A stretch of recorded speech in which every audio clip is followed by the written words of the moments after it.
So what's the relevance then in daily life? What's the relevance to the idea that all our emotions, which are mainly when we feel it in the body and are very real, what's the relevance of saying that if we, that those feelings are just the physical, emotional expression of certain thoughts? Well, this is the point, it sounds very abstract to us initially. But for example, the job here that's implied all the time, the job is to learn to distinguish between the neurotic, unhappy, painful, ridiculous states of mind. And that's not trying to diminish the pain they cause. This is the Buddha's point. These are why we suffer. And the whole point in Buddhism is to help us stop suffering. The point is to be able to distinguish in our mind between the positive, happy, virtuous thoughts, which sort of sounds corny to us. We don't talk about virtue and ethics in modern psychology. It sounds a bit like religion. It makes it a bit nervous, but there's something really profound about that. Ethics, right? So we need to distinguish between the neurotic, ridiculous, painful, I-based, fear-based, despairing, awful states of mind, which are the source of our pain and are why we harm others, and the positive, optimistic, virtuous, valid, reasonable, excellent states of mind, which are the source of our happiness. It's something very fundamental, It's not moralistic, it's not punishment, it's not reward. But why this is hard to hear is because we are so addicted to pointing to the outside world as the main source of my happy feelings and the main source of my unhappy feelings. We know we feel unhappy. We know we're angry. We know we're jealous. We know we're anxious. But we know it, but we pay attention to the thing out there that triggered it. Because that's the logic we use, But I'm allowed to be angry. I'm allowed to be jealous. Look what my boyfriend is doing. That's how we think. So that means we will not look at our states of mind and try to work on them. We try to work on the boyfriend. That's the problem. That's the problem. This is what makes it intensely difficult to look at our minds. In fact, initially we'll think, what do you mean work on my mind? Why should I?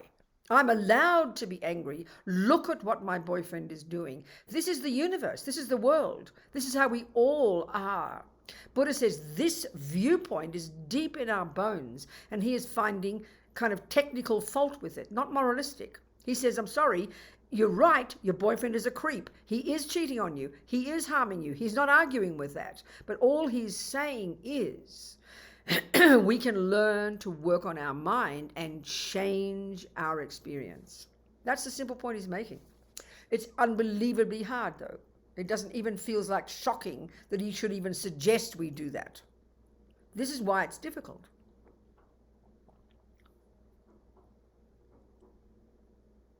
So the relevance in saying that all those emotions, positive ones as well, are rooted in habits and instinctive habits to think a certain way. Because that is where we have to get to in order to change those thoughts. Because we're trying to get rid of those thoughts. But if you don't even realize your anger, which you express as very volatile, emotional, physical, tears, shouting, and you think that is anger, then you think, how can I change that? What am I going to do? Suppress myself? We don't understand. It doesn't make sense to us. So to begin to see that those physical emotions with the bodies involved are just the tip of the iceberg. They are just the physical expression of what is going on deeper down in our own mind. And that's the job we have to do, so that we can then learn, and this is the point, to change the conceptual stories that are what anger, for example, as just one, that's what anger is. So for example, it's obvious. If you had two people, one of you maybe has fairly good behavior. Some of people don't express their pain. They don't express their anger. They're not volatile, which is a good quality. You should be happy. But it's inside your mind, never stopping. You're raging on. You know you are. You're thinking and going crazy, but you don't express it. So if you could kindly write down all your angry thoughts on a piece of paper. Now, someone else, like me, I've always been volatile in my life. You always knew when I was angry because it was coming out my mouth. I never suppressed anything, So let's say when I was a little girl shouting and screaming and yelling, it's very evident Robina's angry because you can see her behavior. So if you recorded what I said on a tape recorder, in those days, a tape recorder or whatever it was, and then you transcribed it, you would have think about this, you'd have 2 pieces of paper. Now, you don't have to hear shouting to read the words on those pieces of paper and say, oh, wow, these people are angry. You see that, you listen to the words. That's the proof that anger is coming down to being that conceptual story. So what are those words saying?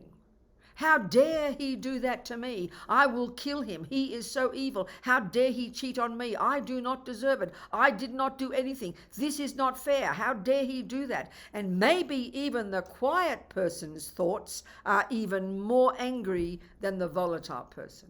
So this is obvious, but we're so addicted to the body. We're so addicted to what we see in the physical behavior. We judge that. That's very gross behavior. It's very gross to see that. You've got to go deeper in the mind to listen to the actual conceptual story. And it's not difficult because it comes out the mouth. But we don't think of it like that. We don't think of it as a conceptual story. And that's what it is. It's an opinion. He did that to me. How dare he do that? I will kill him. He is evil. It's a series of concepts if you unpack it. So now, why is that not valid? This is the point now. Why does Buddha say that's not a valid concept? This sounds very confusing to us. Because you all saw he cheated on me. Every word I'm saying. So you'll say to me, but why is he evil? And then I will tell you what he did. He cheated on me. He did this. He did that. Now maybe they are the facts. They are facts. The key point that Buddha's making about all the unhappy states of mind, anger, attachment, jealousy, depression, the key function of those as concepts is that they are exaggerations. So now, what we're trying to do is distinguish between the facts and the fictions. So what did he do, Robina? He cheated on me, he punched me in the nose, he took my money. Maybe they are facts that everybody can prove. There's no argument there. That isn't the problem. So then what's the problem? This is what's hard. Because what we will say is, but I'm allowed to be angry. Look what he did to me. So we assume because he did those bad things that anger is a valid response. So you've got to really hear this properly. Buddha's not being moralistic, but what we hear, we mix seeing the facts with being angry. I remember Martin Luther King. It was very interesting. He always said, you could see he was a patient fellow. He wasn't angry and volatile. He was patient. But look at what he did. He never stopped trying to change bad things. So he said, it's good to find fault. Look at the racism. Look at the poverty. That's facts. The boyfriend did kick you. He did cheat on you. That's facts. But we assume anger's the natural response.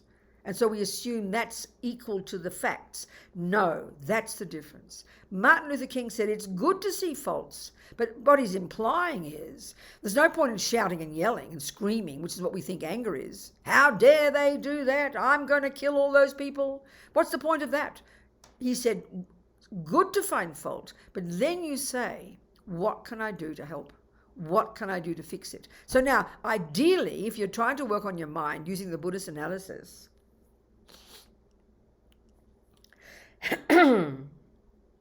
you're trying to lessen attachment, lessen anger, lessen the jealousy, lessen the anxiety. Why? Because, honey child, Buddha says, they are breaking your heart. They are what are making you suffer. This is really hard to see. And so they exaggerate. Our mothers would say, I don't know if you say this in Romanian, But when you're a little girl and you're something small has happened, but you're screaming and yelling, and she'll say you're making a mountain out of a molehill. Now, this sounds very shocking because your boyfriend did punch you in the nose. I mean, terrible things happen on this planet. There's no argument about that. Terrible things happen, and Buddha's got his explanations for why. But what we're looking at is to try to distinguish between a response that is reasonable, that is appropriate, that is valid, that is correct, but that won't make you go crazy. I mean, it sounds so peculiar to think like this because we just assume it's natural to get jealous and natural to get angry. Of course it's natural. Because we're programmed in these things. But Buddha's saying, listen, honey, can you see the pain of those states of mind? That's the part we have to see. When we can prove to ourselves that, yes, the boyfriend did do that, but what's breaking my heart isn't the boyfriend, is my anger, my attachment, my expectations. They are what are causing me the suffering. That is what is hard to see. So it's a practical issue, not a moralistic one, And the point is, what we're trying to get to is how you can change these habits is by learning to get more and more awareness of your mind by using single-pointed concentration, so you can catch all these thoughts every second of the day before they come vomiting out of your mouth. You can learn to change your thoughts. Why? Because the negative ones hurt you, cause you pain, cause you suffering, and end up causing you to want to kill your boyfriend. So it's a practical issue, but it's hard to unpack it like this. So when we hear that you're trying to unpack and unravel the angry concepts and get rid of anger, we sort of throw the baby out with the bathwater and think that the only conclusion is to go, oh, well, my boyfriend punched me, who cares? No, that's nihilism. That's not the opposite. It's a much more subtle point than that. So we're talking about misconceptions here. So this is where again it's shocking. If I say to you, where's my black thermos? I haven't got it anymore. Anyway, never mind, I've got a white mala. Let's say I say that's a pink mala. Well, that's a misconception, isn't it? I mean, you can see in the light, it's white. You see it's pearls with a blue one. Never mind that. But if I say that's a pink mala, that's a misconception. Validly, conventionally, that is a white mala. So now, that's a misconception. That we get. We can change it. We can see the truth. But when it comes to he is evil and he is the cause of all my suffering, that is also a misconception because it's an exaggeration. You're making a mountain out of a molehill. That sounds very shocking to us because we think he is evil because he cheated on me. But it's exaggeration. So this is what we have to understand, that anger, attachment, anxiety, jealousy are coming from the depths of our being, all rooted in the deepest misconception, so subtle, so primordial, that we don't have an equivalent in modern psychology. And they call it, colloquially, ego grasping, this primordial misconception practiced to perfection over countless lifetimes that totally believes, and it sounds so abstract to us, totally believes in a concrete, solid, set in stone me. This is the root of all our problems. It's very rigid, it's fearful, it's totally rigid me. That on the basis of this, and the feeling of this me is utterly miserable. So the main voice it gives rise to is the next misconception, the emotion called attachment. This is multifaceted. I mean, we could spend a week just describing this, Attachment is this kind of emotional hunger, the main expression of this ego grasping, the main expression of this unhappy, separate, lonely, concrete, set in stone me. These are so deeply instinctive from the Buddhist psychological perspective, So the root one is that ego grasping, they call it. the main misconception, deep in the bones of our being. On the basis of this, because we're miserable, we then have this emotional hunger called attachment. It starts with being dissatisfied.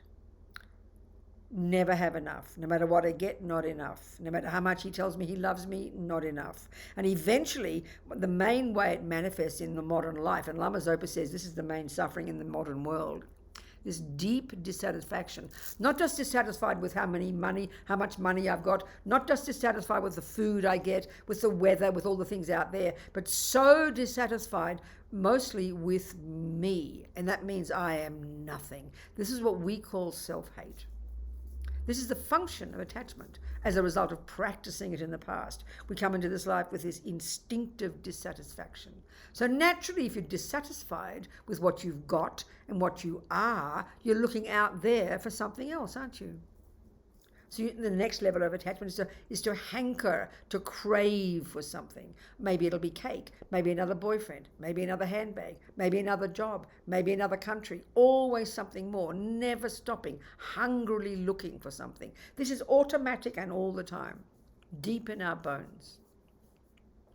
The next level of attachment, when it finds the boy, Fred, let's say you want the boy, then suddenly attachment now does its real job of over-exaggerating Fred's deliciousness. And now you've found the answer to all life. We are going to be together until we're 80. Finally, I have found happiness. Now everything is perfect. And you literally lose all common sense.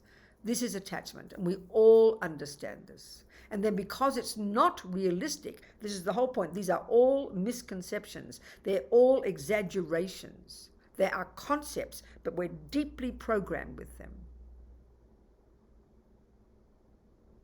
So the little boy who's born because of past life tendency to kill, born in this life with a tendency to keep killing. So as soon as he meets fishing, it looks totally divine to him because his attachment kicks in and he paints a picture of divine. Now, if you have no tendency to kill fish and you're in the same boat with him, seeing the same things, your heart will break because all you will do is see suffering of those little fish flapping their little bodies, wanting to be in the water, please.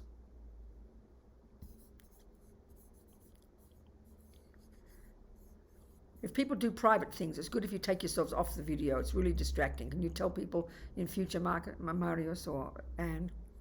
It's very inappropriate. Just pick up your phone in the middle of a teaching or something. Just let people know in advance. I'm being a bit like a policeman here, but it's auspicious to be focused on what we're talking about. So anyway, delusions exaggerate, and this because they're so habitual we can't see it, They're so habitual. So attachment is the main voice of this ego grasping. And then and this is the trouble, because then it inflates everything and makes it divine, because it's an invalid concept, because you're exaggerating the deliciousness. We know this.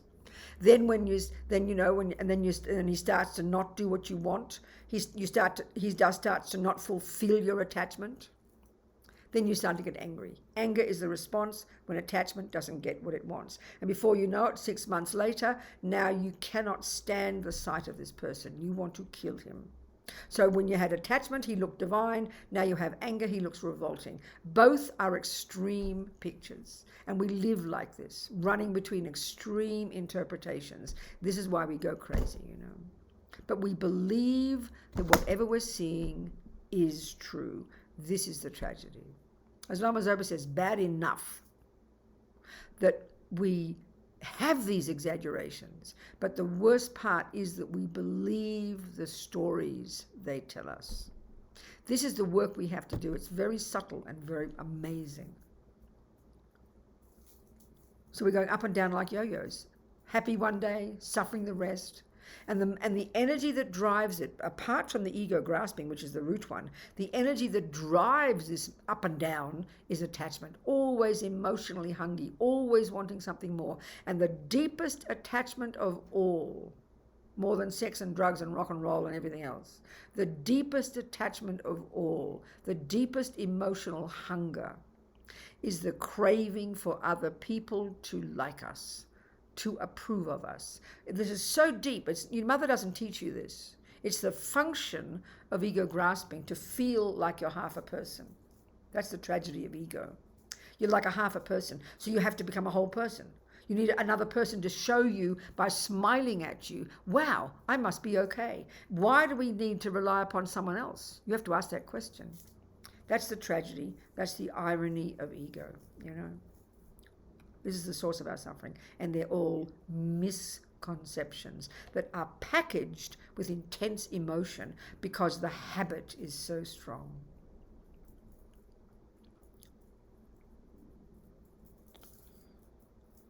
This is the Buddhist analysis. So even to begin to want to listen to our own thoughts and know that we can learn to change them is like reversing the energy of a bomb. We think everything's out there. And it's not being moralistic. Have boyfriends, have $100 million. That's not the issue. But that's the way we interpret them that is the problem. That's the problem. So when you study Buddhist psychology, all these states of mind, the term they use is mental factor. This is the term they use in Tibetan, probably coming from the Hindu. They're all mental, they're factors of the mind. We just simply call them states of mind, don't we? Or even emotions, All the mental factors aren't emotions, like 1 + 1 is 2. There's not much emotion around that. All the intellectual thoughts, we can be attached to those intellectual thoughts, but the thoughts themselves are very rational, But then these other ones, these are conceptual thoughts, but they're irrational, totally hysterical and absurd, and they're, inaccurate. That's what's very fascinating to see. And we're only going to see this when we look into our mind deeply and hear it for ourselves. So this is when I always quote examples of people who in very extreme suffering situations have managed to radically reconfigure their interpretation of the situation. That's the job to be done. So I always quote my friend who was on death row in Florida for 17 years or 12 years, and then 5 years it took her to get out when she was finally found to be innocent. I always quote this woman. She's an old lady now, lives in Ireland, helping former prisoners with her husband, who was also on death row, also accused of murder, but they both were innocent. So she's an amazing example of this. It's always good to use extreme examples. She was a hippie in the 70s, a Jewish girl with a couple of kids and a husband, hitching in Florida. And they got picked up by 2 guys, and the 2 guys got stopped by the police, and then the 2 guys killed the police, but blamed the hippies. So these 2 people, the man and the woman, were put into prison, onto death row, eventually sentenced to death. They were found to be guilty. So first of all, even just think of some situation where someone's accused you of doing something wrong, and you're absolutely shocked. You can't believe this shocking thing is happening, and they don't believe you. Can you imagine this scenario? In the beginning, you think, this is ridiculous. Of course they're going to say I'm innocent. But nobody believed them. The judge, the jury, the police, everybody. And they were given death sentences. I mean, it's sort of hard to bear the pain. And in the States, it's so common. It's so common that the unbelievable number of wrong sentencing and people on death row for years, unbelievable, so shocking. But this woman is an amazing example. She wasn't a Buddhist or anything. She did yoga and things. She did yoga in prison. I think before that, excuse me, I have to blow my nose.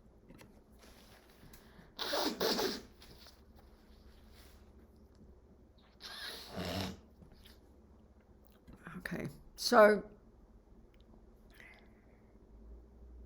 sorry, now I'm going to sneeze.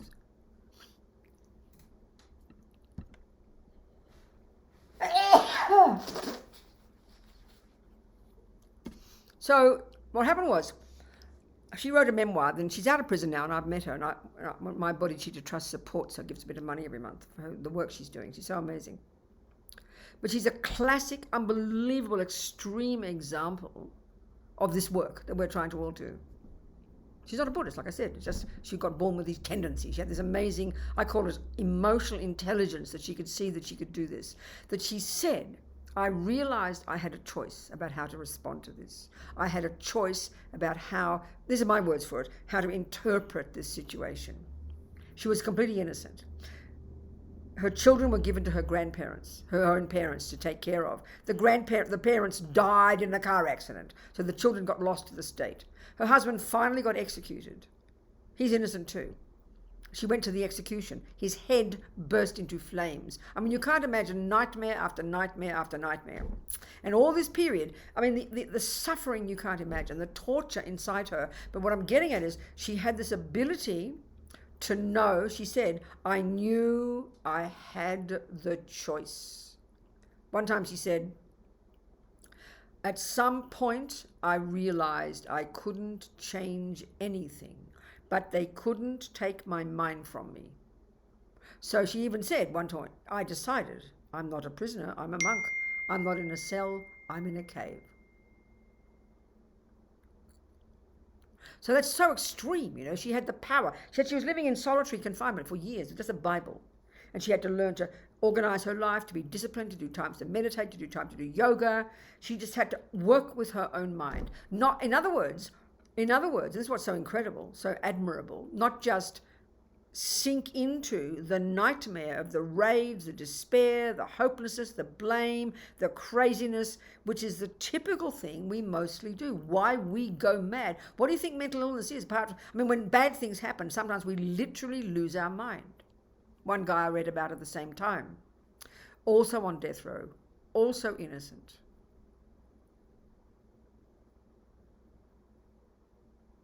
Who literally lost his mind. He would just scream daily, I did not rape and kill that woman. I did not rape and kill that woman. So that's what we would say is normal.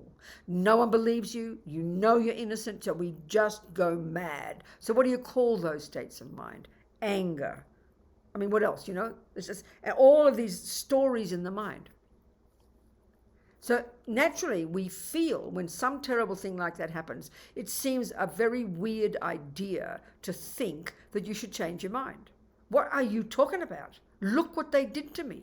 This is the logic we use. That's why that woman was so unusual. But this is the point that Buddha's making. This is the point that Buddha's making. It's not moralistic, it's just practical. If you can change something, he says, well, kindly change it. If you can get people to believe you're innocent, then kindly make them believe it. If you can get a key and walk out of death row, walk out. But what if you can't change the situation? And if we look at our lives, look at our simple lives. We're not on death row, but every one of us has had bad things happen. Every one of us has had people who've harmed us. Every one of us sitting here right now has had pain and suffering in relation to how people treat us.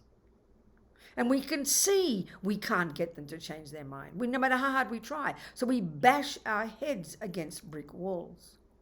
That's what's so amazing about Sunny. She had this ability to see there was no benefit to her in going crazy, that she had the choice.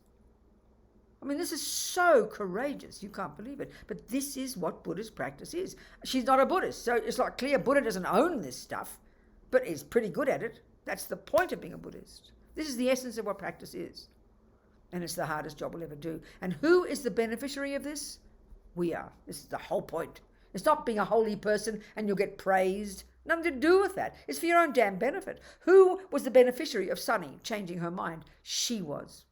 She came out of that prison after 17 years, after this nightmare. Sane, reasonable, steady, developed, disciplined, ethical, and even compassionate.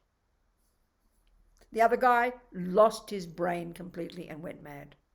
Look at the world. So she was doing exactly what Buddha said.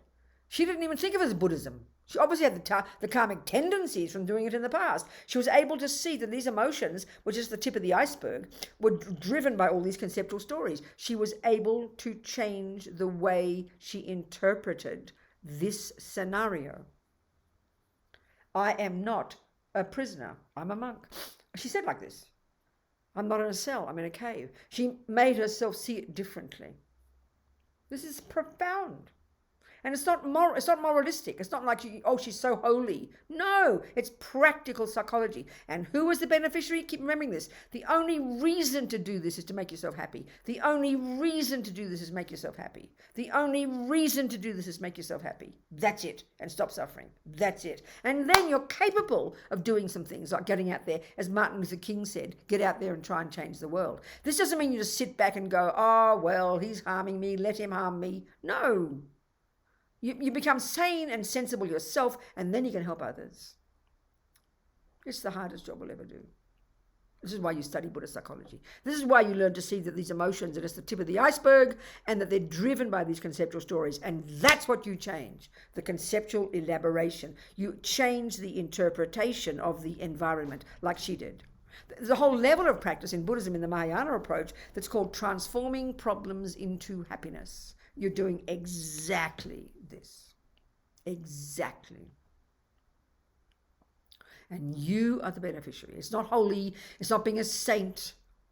It's got nothing to do with what other people think. It's for your own sanity. And all it's doing is ever more deeply proving Buddha's point, and there's more to the work, that everything is made by our minds and we can change. Questions? Yes, somebody.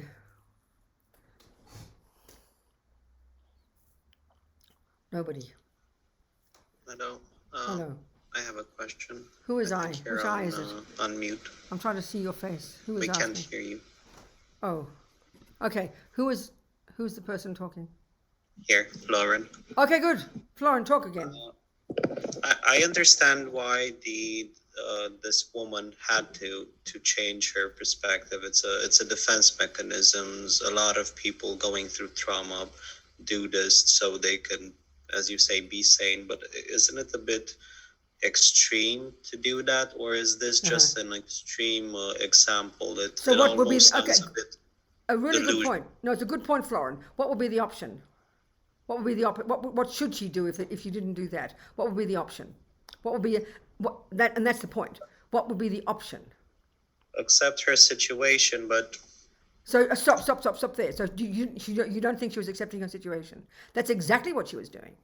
She was accepting it instead of railing against it and screaming and punching and kicking. That's the whole point. Screaming and punching and kicking is saying this shouldn't be happening. I cannot stand this. Why is this happening? It shouldn't be happening. I didn't do those things. That's insanity.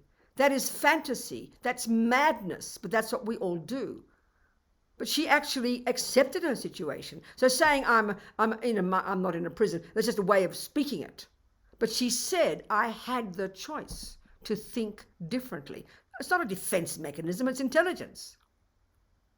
What you think what's the option? What would be the option? Explain exactly how she should be that you think would be more sensible. It's a really, really good point though, Florin. So tell me exactly what she should be. How should she be thinking that where you'd say, oh, she's not being defensive and that kind of thing? What would be reasonable? No, I'm not against what she did. I understand that. So where's all the problem? her liberties were taken away, and no one was believing her, although she knew that the truth was she didn't do those things. Yeah. And I understand she took power and then reframed her situation. Sure. So where's the problem then? I'm not going to let that accept. I'm not going to accept that. Okay. So where's the problem? What I'm trying to find out or clarify is. With these examples, are you trying to say that we should not look through life through a negative filter and instead use a positive one and try and better ourselves rather than have these ego? Well, you tell me what you think. You've heard my words. I know what I'm saying. So this is it's a really brilliant point, Florin. So tell me what you're hearing. You just use your own examples of life where something goes wrong, where something you can't change, and then look at the options. So as I said, you've heard me speak it. So tell me what you've heard. What do you think the point of this is? What do you think this as advice would be? And why would a person want to take this advice? I mean, it's a perfect question, but why don't you answer it yourself? Tell me what you think. I believe that it's about creating your own reality. And Sorry, it's about what? Sorry, start again. It's about what? Creating your own reality.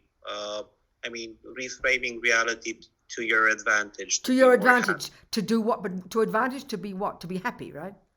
be happy, to not suffer. To not suffer. So yes. So then is that not enough for you? Or you want more? I'm not being sarcastic. I'm asking. It's a really good question. I know. I'm curious if we should try and reframe life in more extreme ways to try and get that. What do you mean by extreme ways? What do you mean by extreme ways? Sorry. Let's say I'm unhappy at my job.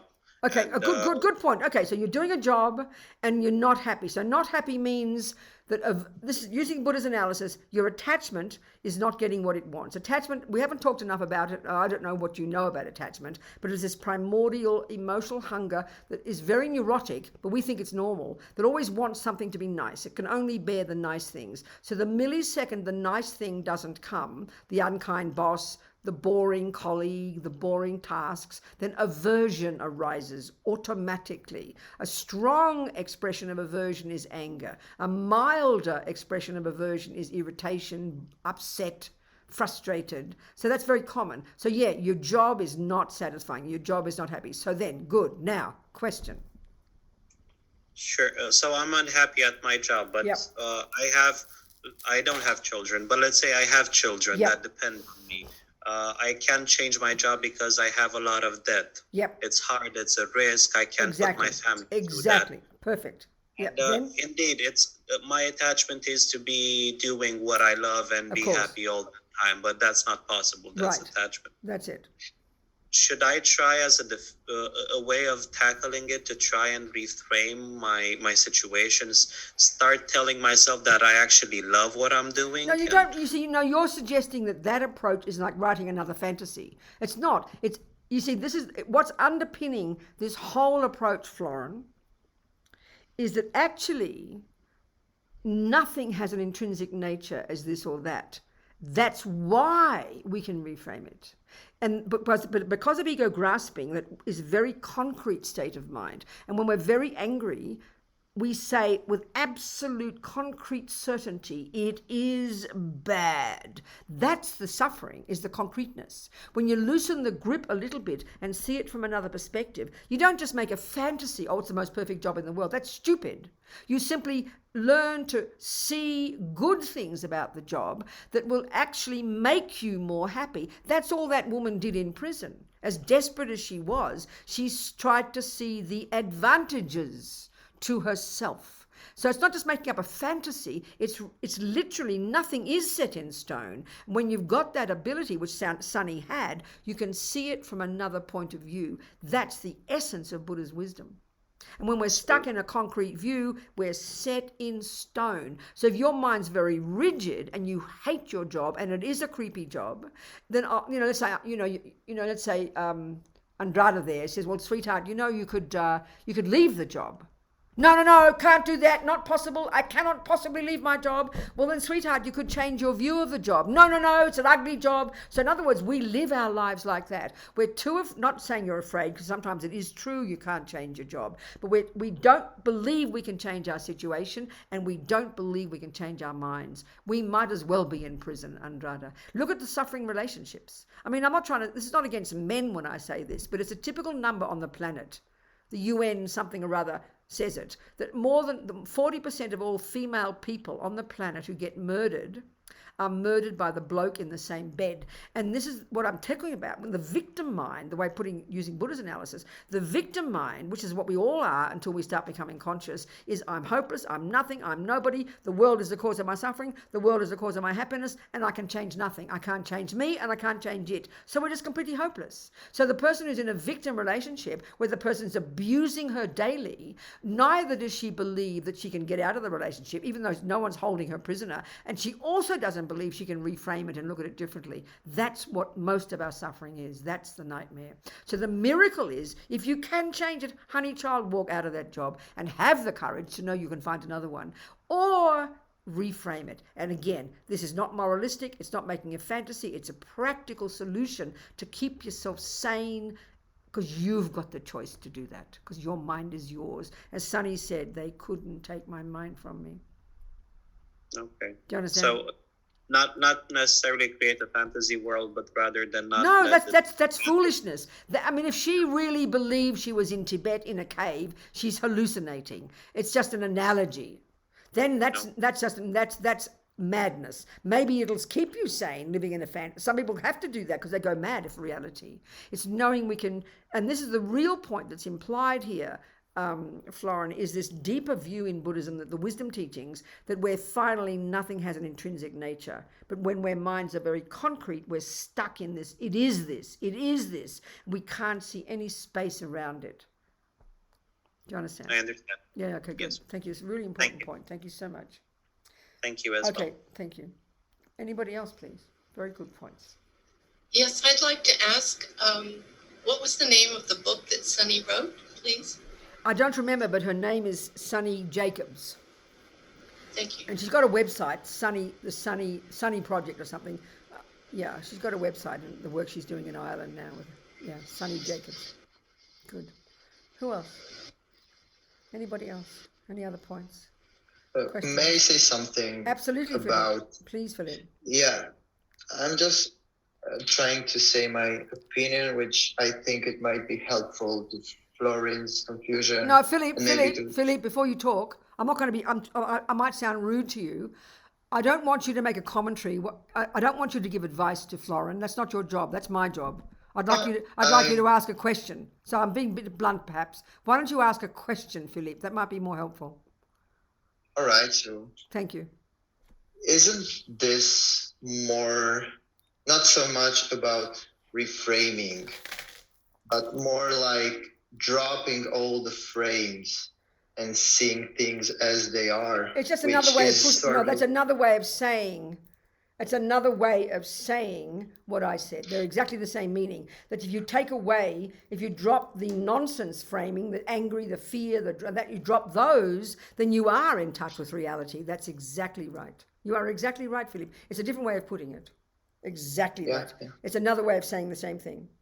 You're dropping the neurotic, deluded, exaggerated, distorted, concrete interpretation. And when you relax that, your mind is spacious, your mind is in sync with virtue, your mind is in sync with reality, your mind is in sync with dependent arising, and that's what you're seeing. So that's it's another way of saying that you're letting go of the neuroses and you're developing virtue, because virtue is in sync with reality.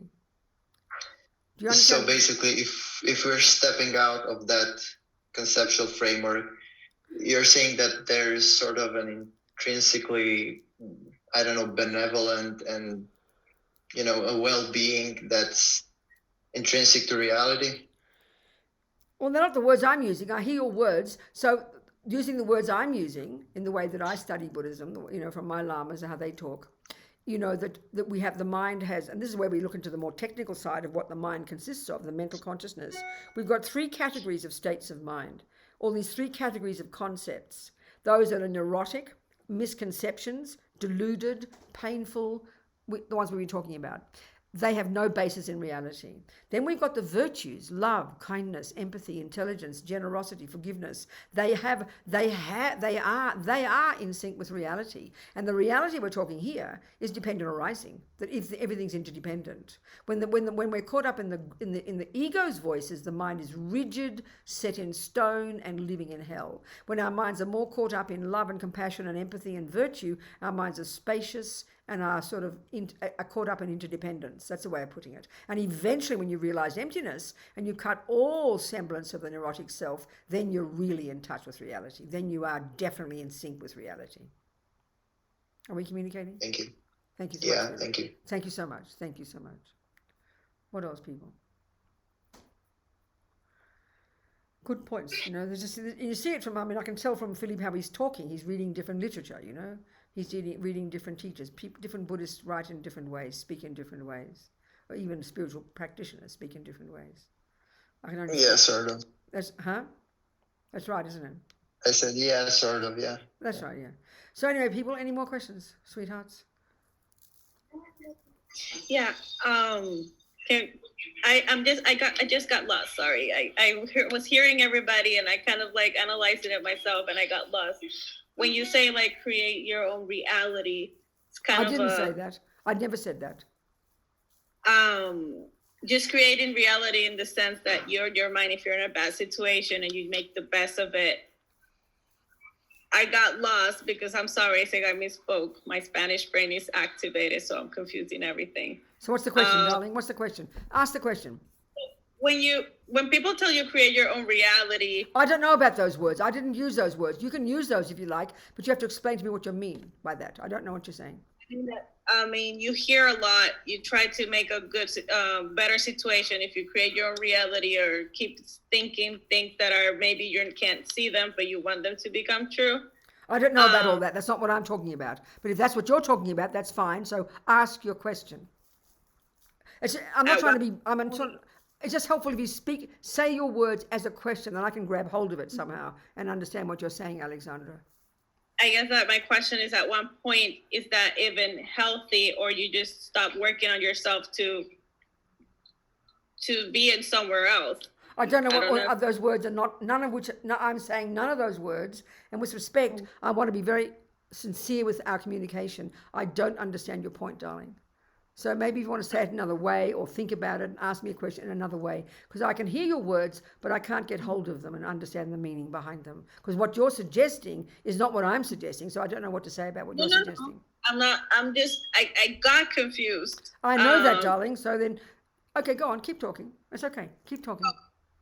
At one point, you are talking about making the best of a situation, whatever situation you're in. No, okay, we were talking about, for example, the point that Florin was making, like his job, let's say, or the point about Sonny in prison, where it's nightmarish and horrible. It's absolutely nightmarish, terrible things are happening, and you'd go crazy if you sank into it. So the discussion we're having is that we all can see that we've got to try and cultivate that we've got the power, is what the way Sonny put it, to interpret this in a way, and I'm saying this way now, that is advantageous to ourselves. Try and find the good things about the job. If you can't change the job, then you can at least change your mind about the job and see some advantages in it, because then you're the beneficiary of that. That was the essential point, certainly in Florin's discussion. And if we could live our lives like this, because we can guarantee we're not going to get what we want every second. So that's the option, to have a more reasonable interpretation of it.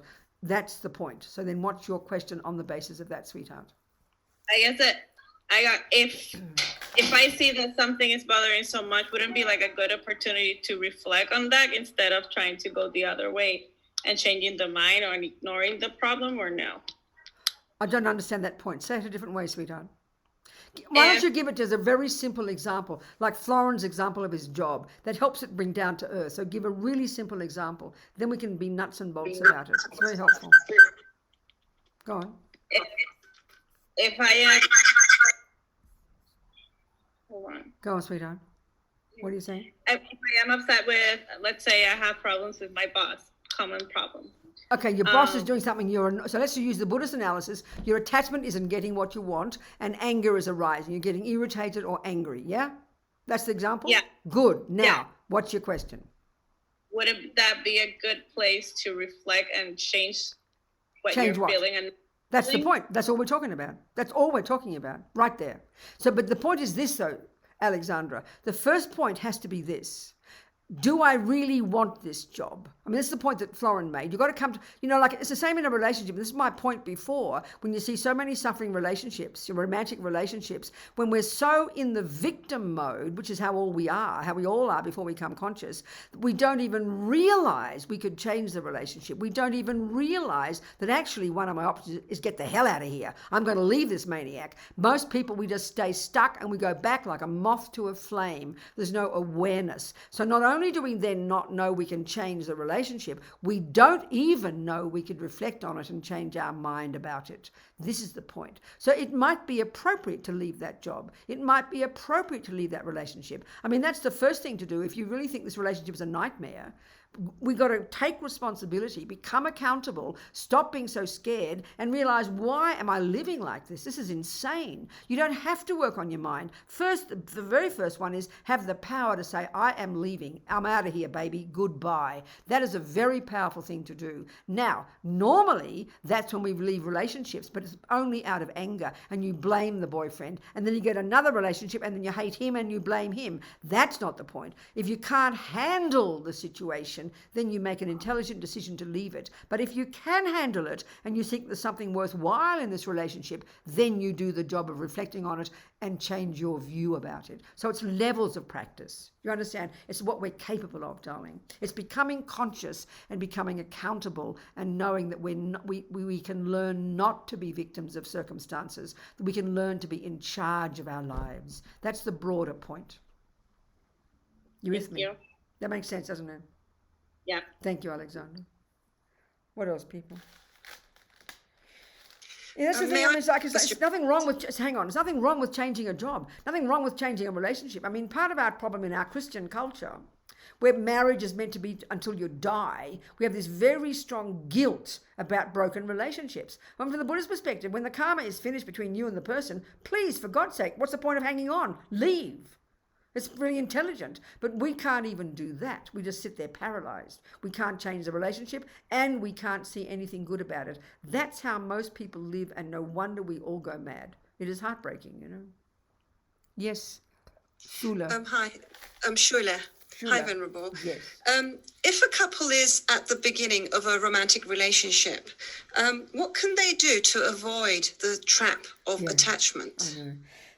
This is the real answer to it, Shula, is that each of us has our own practice. Each of us watches our body and speech like a hawk, and even the speech one. And if we controlled our speech, I swear to you, Shula, we'd have 99% of our problems solved. But because we're so addicted in our culture, when we say relationship, it's like we're bonded together at the hip, and we somehow feel we are compelled to share every single thought we have. And that can become so manipulative, so heavy, so controlling. But the most powerful one is if you're observing yourself and you're getting annoyed because your boyfriend's chewing his food too loudly. Don't wait till he wants to kill you to work on your mind, baby. Work on your mind at the baby things. And so you think, okay, I can say something. And in the beginning, when you're still in love with each other, oh, sweetheart, I wish you'd eat less quietly, more quietly. And he'll happily do it to make you happy. But how about making it your practice and tell yourself to shut up and put up with it? And don't wait till it's death row before you reinterpret it. Reinterpret is slurping his food, you know.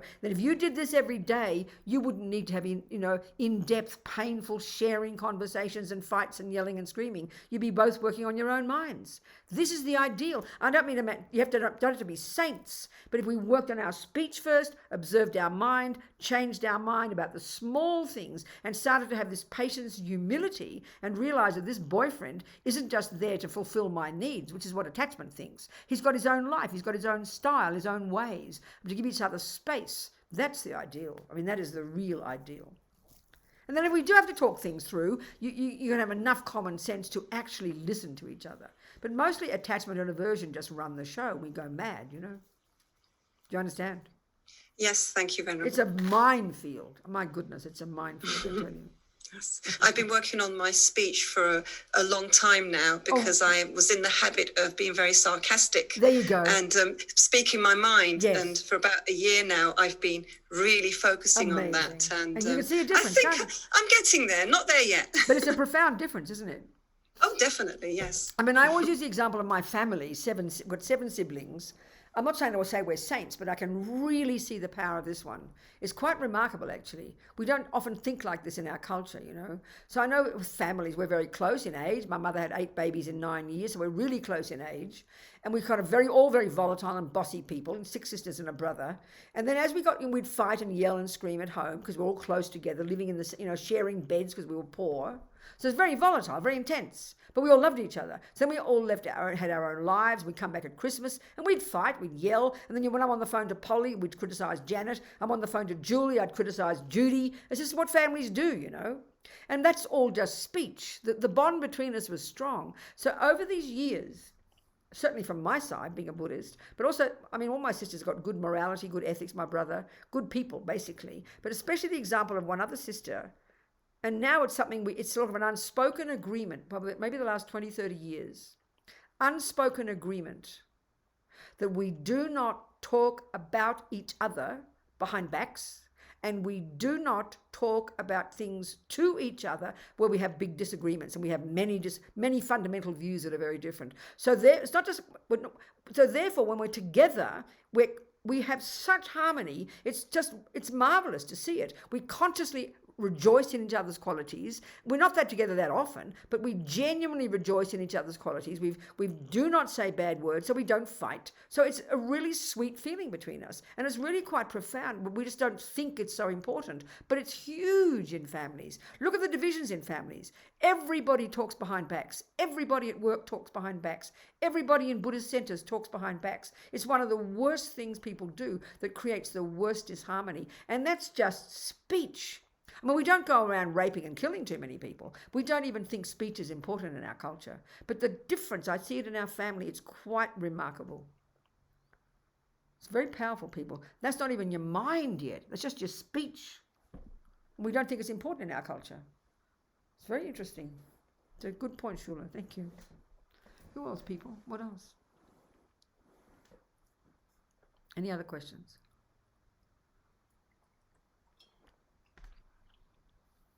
So, okay, I don't know. I mean, we could go into more technical things, but I'm not sure I want to do that. What do you think, Anne? What did you want me to talk about that I haven't talked about yet? Do you have questions, Anne? I mean, we can be more technical, but I think we can see from the questions, this is pretty good, you know. I think it's the best how you feel to talk, how you think is the best to talk. So, okay. No, I don't have any expectations. No, I think, okay, so then I think... Yeah, this point I think that we're making, which is the really technical point in Buddhist psychological analysis of the different states of mind. Maybe let's just, so I'll say some more, okay, I'll just present the model again, you know. We've got sensory consciousness, which are basically dumb animals.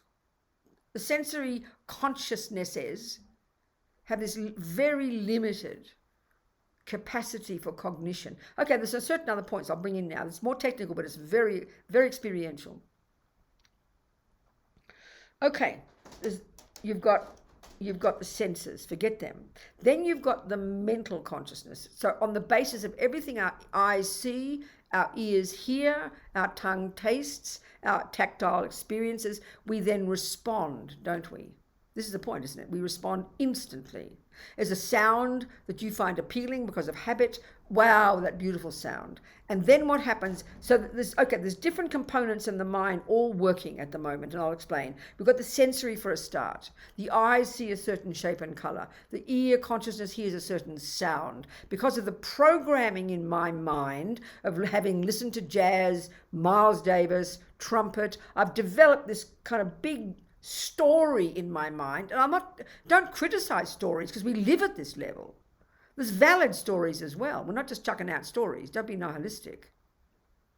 But we've created these stories, this kind of script in our mind of what we think is good, who it is, why, and we've built up this big story, and then we believe in that story. I believe that jazz is good music, for example. And now, this is the point, that just is mere sound. There's nothing wrong with that. Miles Davis is who he is. That's a fact. Miles Davis is playing a trumpet. Miles Davis is playing Kind of Blue. They're facts. Now, what happens, which we don't realize, and I mentioned this before, that instant, the delusion, the attachment in my case, takes over and then paints a really extremely delicious picture of it. And then I believe that is what it is. So then when I have that view and I meet a person who prefers Elvis Presley, I go, Elvis Presley, don't be ridiculous. Miles Davis is such a better musician. So then we have an argument because I've got this political view set up because so attachment exaggerates it, and then you set it in stone, and then it becomes your view, then you believe it's right, and that means you believe somebody else is wrong. I mean, look at the world, you know. This is what we do. So what's going on here? There's all these conceptual stories. Now, conceptual stories are the deluded ones: arrogance, low self-esteem, pride, jealousy, these simple words, attachment, anger. They've got their very specific function, each one of them. Each of them is a very specific distortion, a very specific embellishment. Now you've got the virtuous states of mind, the valid ones, the ones that are reasonable, that are linked to some degree to dependent arising. Love, compassion, empathy, connectedness with others. These are the ones that are rooted in reality, dependent arising, and they are spacious and comfortable. They're happy, they're spacious, they're comfortable. Now what's interesting is there's a third category of states of mind, and these are they refer to all these as negative, positive, and this third lot are called neutral. But that kind of confuses us because that sounds like they're not important. But it has this very specific meaning here, and I'll explain. That is to say, this third category are neither non-virtuous, neurotic, I-based, fear-based, disturbing embellishments, nor are they valid, kind of appropriate, reasonable, dependent arising states of mind that are connected to others, but they are kind of more like, I'd call them the mechanics of our mind. And this is what I'm going to get to now. So one of those is called concentration. Now, from the Buddhist perspective, you need concentration. That meditation technique will get you to get a very refined level of concentration, much subtler than we would posit as possible in modern neuroscience, because with that level of subtle concentration, you are able to do the job. It's like a tool that you're able to use to unpack and unravel the nonsense and deconstruct the nonsense and grow the goodness. It's a very literal job you would do in subtle meditation. You also need another one called discrimination or discernment. This one is happening every second. It's the bare bones ability to distinguish between this and that, red and blue, up and down, the stare, the shape, the flower. It's a million things a second, constantly working. If we didn't have that, we'd be mentally ill. So discrimination in terms of practice is a crucial one, that on the basis of concentration in your meditation, discrimination is the ability to distinguish your neurotic thought from your positive one. It's like if you're learning botany, the discrimination is the ability to distinguish between a herb and a flower, or a herb and a weed. It's a very fine, and it's not, and this is the point about these mechanics of the mind, they're neither virtuous nor non-virtuous, but they're totally necessary. You'd be an insane person if you didn't have these. Mindfulness is another one. Now, this is very interesting because the world now has like 47 varieties, different interpretations of it. And that's okay. Buddha is not a creator. He doesn't have copyright on it. But, if you want to know the Buddhist view, then it's not what we think in the West. We put all these, or in the world, the modern world, we put all these bells and whistles on mindfulness. Mindfulness is the bare bones capacity to not forget what you're doing moment by moment by moment. And so as Lama Zopa says, thieves need mindfulness. It's neither virtuous nor non-virtuous. In Buddhist psychology, you've got to get the meaning of those words. It's crucial. Then you'll understand this third category.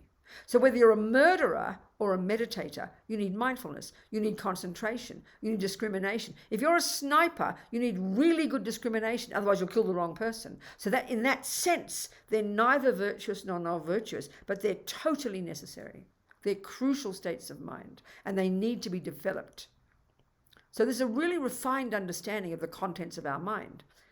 So our conceptual mind is full of either virtuous, non-virtuous, or the third category. They're all like a big soup, and we can't tell one bit from another. So we need, with concentration in meditation and studying the mind, to get this incredibly sophisticated, clear understanding by observing internally the workings of all these parts of our mind, like the mechanics of working, all the constant workings of this mind, 1,000 thoughts a second. It's an incredibly sophisticated job to do.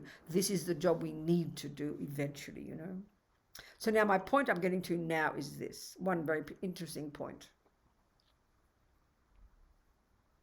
In this third category, there's one that's simply called feeling. Now, when we say feeling, we mean an emotion, but it's not the meaning here. The meaning here, this is in the third category, neither negative nor positive. It's a mechanic of the mind. It's curious to say it that way, but we've only ever got three kinds of feelings. Either a happy feeling, or pleasant feeling, or joyful feeling. And there can be degrees of that, aren't there, in your life? The mildest pleasant feeling to the most intense bliss. I've never had one of those, but you never know, they might come one day. Then you've got unpleasant feeling or suffering feeling. Very mild, as we know, to the most intense, unbelievable suffering feelings.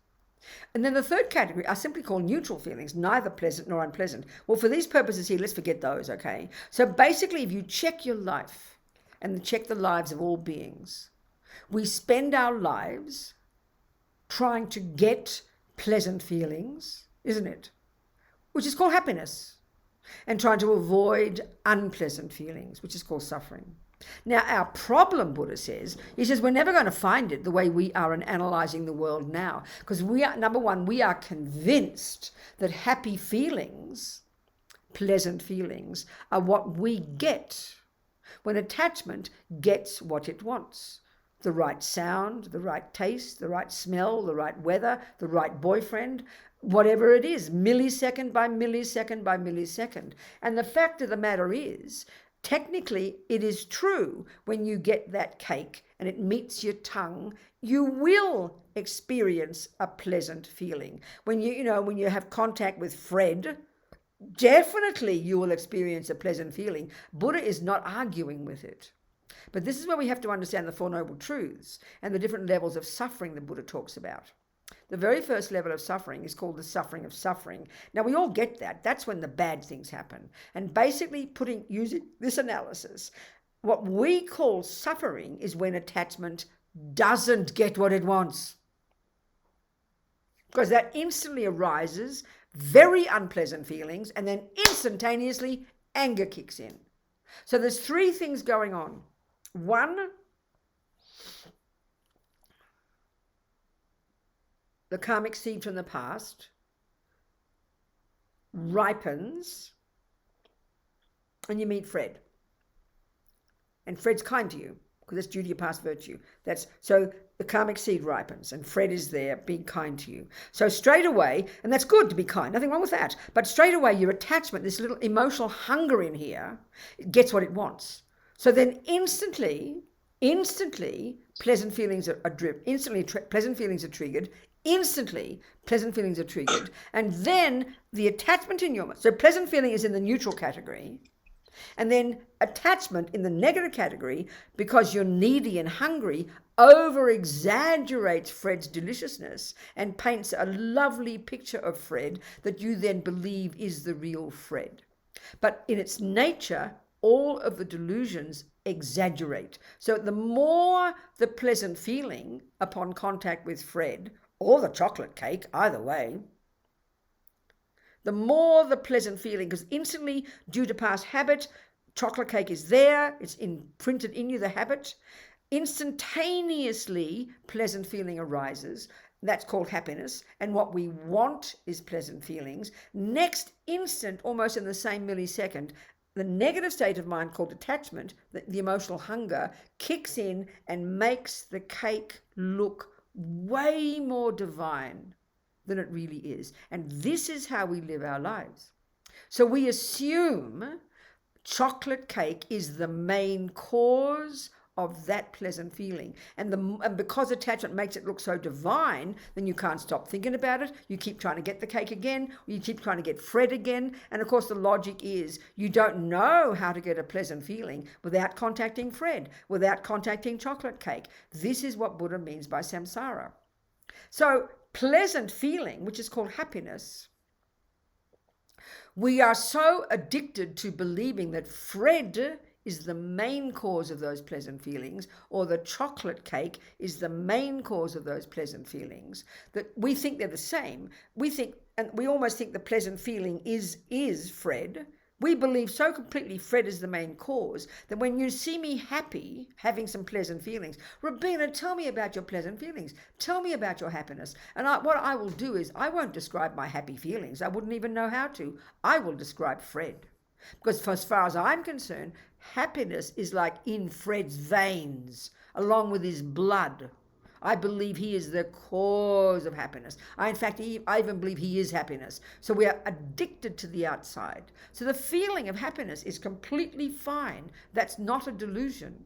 But we assume the only way to get pleasant feelings is to get an object of attachment. So then, of course, when Fred's he doesn't keep on doing those pleasant things. Maybe he starts to look at me the wrong way. Maybe he gives me up. Then what's going to happen? I'll be absolutely devastated because my attachment suddenly is not getting what it wants. Now, unbelievable aversion, anger, pain will arise. Anger will arise and the unhappy feelings. So now I'm convinced that Fred is the cause of my unhappy feelings. This is how we live our lives, you know. So pleasure or pain, suffering and happiness, they're not virtue, they're not non-virtue. They're not anything to do with attachment, but we almost conflate them because they all come so together so quickly. Now the real tragedy is, I always use the example of this little boy who was a fisherman. Due to past karma, he'd had a tendency to kill. He's born in this life with a tendency to kill. He's a nice boy. He's got other tendencies as well. But then the first time he saw fishing, his mother never liked fishing. She didn't teach him. There's a karmic tendency in his mind. So as soon as he met fishing, the same as the cake, instantaneously the strength of his past habit of killing equaled the strength of the pleasure that arose in his mind. So then next instant attachment kicks in and paints the divine picture of fishing. So he becomes this fisherman. He thinks about, one of the functions of attachment is you think about the object all the time. Look at anger. You can't stop thinking about that evil boyfriend. No matter how hard you try, he's in your face, in your mind. You can't stop thinking about him. You can't, with attachment, he could, like all of us, we've got our own attachments, you know. He's got attachment to fishing because of past habit. So, but this is the killer, this is the tragedy when it comes to sentient beings. For the cake, attachment makes the cake look delicious. So cake doesn't mind if you eat 14 pieces, you know, it's not sentient. But the fish mind terribly. But the tragedy is because, one, the past habit, he's born in this life, he's got a tendency to kill. The second he meets that fishing again, instantaneously pleasure arises, joy in his mind, which is perfectly fine. Joy itself is good. He thinks the fishing is the cause of it. He's a mistake. That's another whole discussion. But then instantaneously attachment kicks in that exaggerates it. So he thinks about it all the time. He defines himself as a fisherman. But the real tragedy is, all those years, his mother told me about when I met his mother in Copan years ago. And he died when he was 29, scuba diving. So all those years he was a fisherman. She never liked fishing, she said. She never wanted to go fishing, but she was trying to be polite to her boy because she loved her boy, you know. But she went fishing one time, and this is the point. She didn't have attachment to fishing. There was nothing in her mind about fishing. So she was able to see nakedly the facts. The fish were really unhappy. They were flapping their little bodies. They don't have legs. They can't jump out of the water, into the water. All they want is water. But he, a kind man, he didn't beat his wife and his children. But he, because of attachment, which painted a delicious picture of fishing, he never saw the reality of the suffering of the fish. This is what all delusions do. They blind us from seeing even the relative reality. The fish were clearly suffering. In fact, fish die a terrible death. They're tortured, you know. But he never saw it. He never saw it once. This is the tragedy with attachment. So when we have strong attachment to people and we manipulate each other and harm each other, it looks like kindness, you know. It's so kind of subtle because attachment blinds us. It's in this way that all the delusions are liars, you know. They exaggerate so we can change the way we see things. So attachment is the main voice of ego grasping, and it's this emotional hunger that then exaggerates the deliciousness. And the stronger the attachment, the more hungry we are, and the more divine the boyfriend will look, and the more expectations we'll have, the more manipulating, the more controlling, and the more expecting, and then the more possessing. All of that is attachment. Then when it doesn't get what it wants, aversion arises. Anger, annoyed, irritated, frustrated, or eventually depression. These are the main ones, and this is what Buddha means by being in samsara. So then we have the karmic imprint to fish.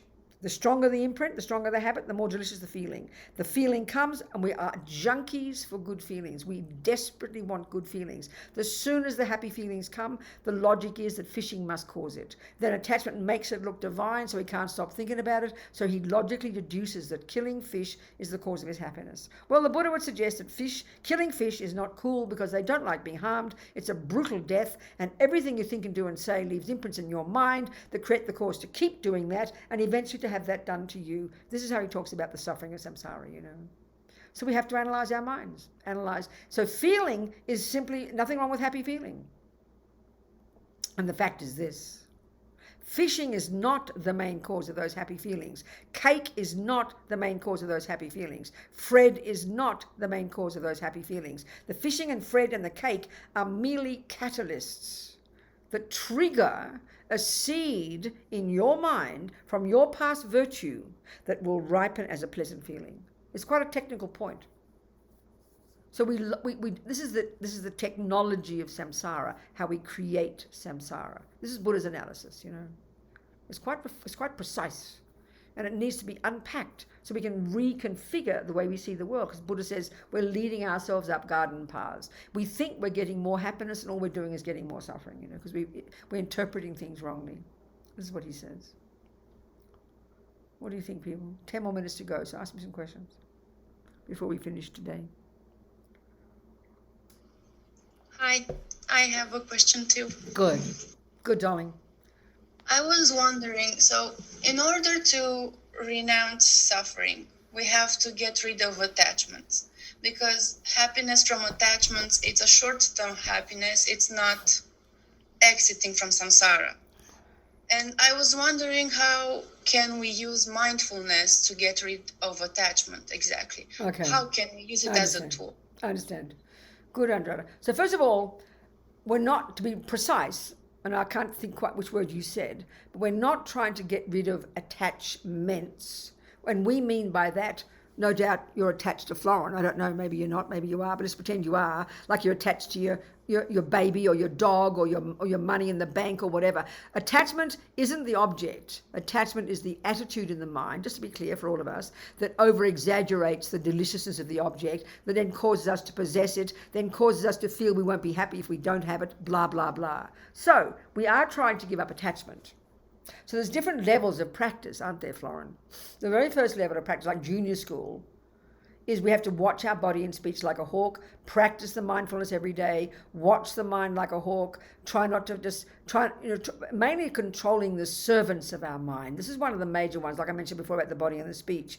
That's a level of practice we don't consider very important in the modern world, but it's profoundly important. And for the Buddhist view, this is fundamental. This is a foundation. If we can discipline our body and speech, already we're calming our mind down. If we just, and I like to use it, the body and speech are like the servants of our mind. So we can see if the servants of my attachment and the servants of my anger, which are my body and speech, just do what they like, I'm berserk, I'm demented, and I can never get mindful. So living in good ethics, living in vows, living in precepts, being conscious of our body and speech, disciplining ourselves, controlling, not killing, not raping, not stealing, not eating 42 bits of cake. It sort of sounds forbidding and boring, but it's got real psychological logic to it. That's the foundation. Then we can do our practice every day and observe our mind every day and then unpack and unravel that attachment. You can continue to keep Florin, no problem. You can have your cake and eat it too. But you're lessening the neurosis, controlling your body and speech when he does what you don't like, shut your mouth and accept it, change the way you interpret it, and then over the years you'll get a better and more healthy relationship. That's what giving up attachment is every single day. So of course mindfulness is a fundamental necessary meditation where you're focusing, even for 5 minutes, you use that training in your daily life to not just notice what Florin's doing every second, but to notice what your damn mind is doing every second, and then doing the configuring, arguing with yourself, in daily life. Absolutely, of course.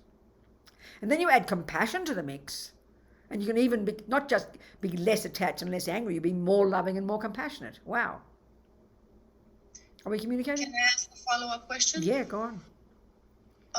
So when something happens that it's not according to my attachment of the situation. That's right, exactly.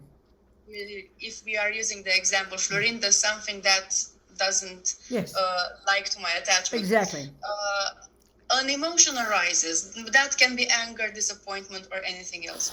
So mindfulness, is it when I am aware of that emotion and decide to react in a different way, not to express it? Is it enough to call it that I'm mindful of my No, you see, mind? I think the use of the word mindful, I'm a bit hesitant about that, because some people in Buddhism use it a certain way, other people use it in another way. But if we look at it in the framework of all the different states of mind, concentration, you need discrimination. So discrimination is working just as well in your mind, which is the part of your mind that can tell the difference between an angry thought and a kind thought. That's discrimination, honey. But mindfulness is the ability to not forget what you're doing. It keeps you on track. Like if you're making a cake, you've got good discrimination, there's the butter, there's the milk, but you don't forget what you're doing. So that it's not just mindfulness, it's discrimination, it's mindfulness, it's another one called alertness, it's another one, there's many of those all working together. When we understand the mind, they've got a little job, they've all got a job together. All of those together, based upon your first level of controlling your body and speech. That's your first one. Shut the mouth first. And then you work in your room and you want to shout and yell it to yourself. You sort your thoughts out before they vomit out your mouth, because then the damage is done. So it's levels of practice. So of course, broadly using the concept of mindfulness, meaning sitting down every day, doing your focusing meditation, you're training yourself. It's like you're training. And then in day-to-day life, you put it into practice, because you're going to be catching your thoughts and noticing your thoughts before they come out the mouth. So of course the answer is yes. But this is the ability that we have to grow every day.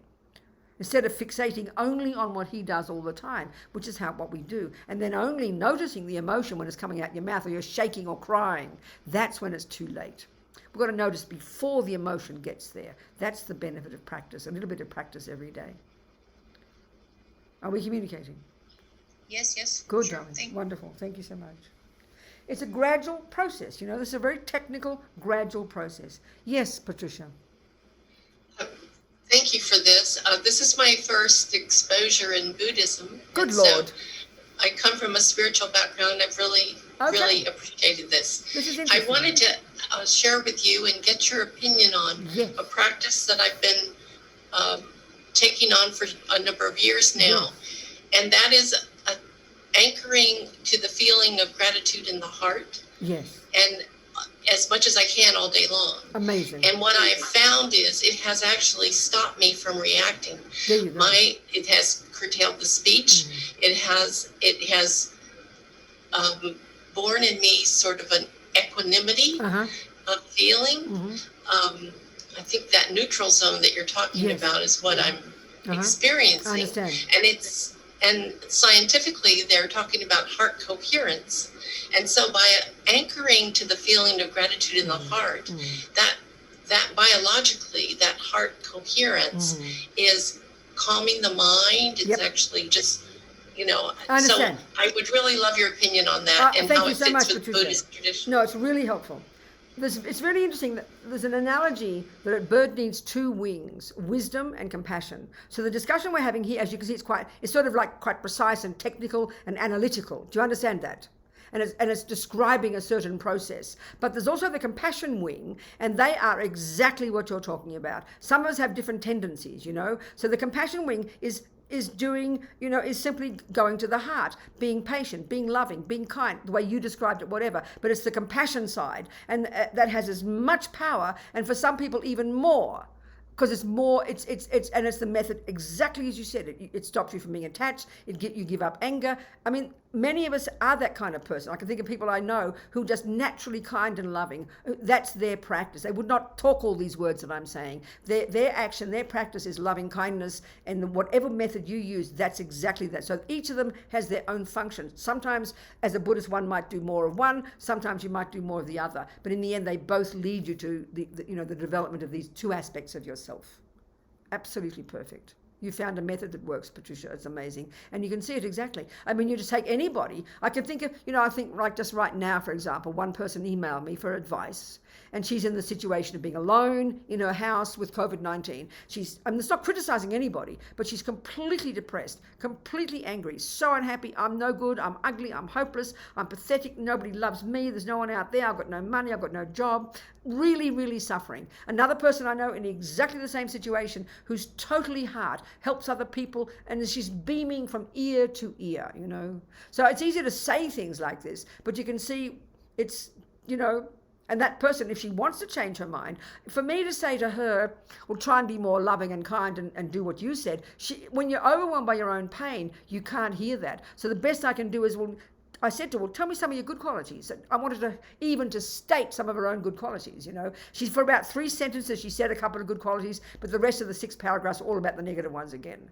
So it's like everyone's got a different approach. So for my approach to her, to say, I know when I was miserable and angry, to have to hear that I want to be gratitude to others, I thought, screw people, I don't want to know about that. So we've got different approaches, different styles, but each of them comes to the same thing in the end, if you like.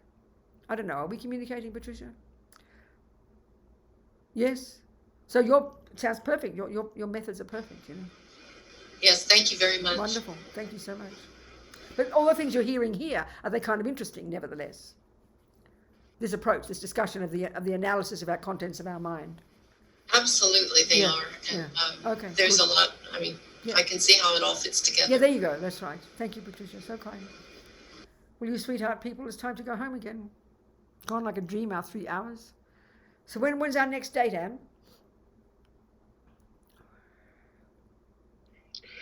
It's 20th of April. Good. Okay. And we will talk about what confuses us in finding happiness.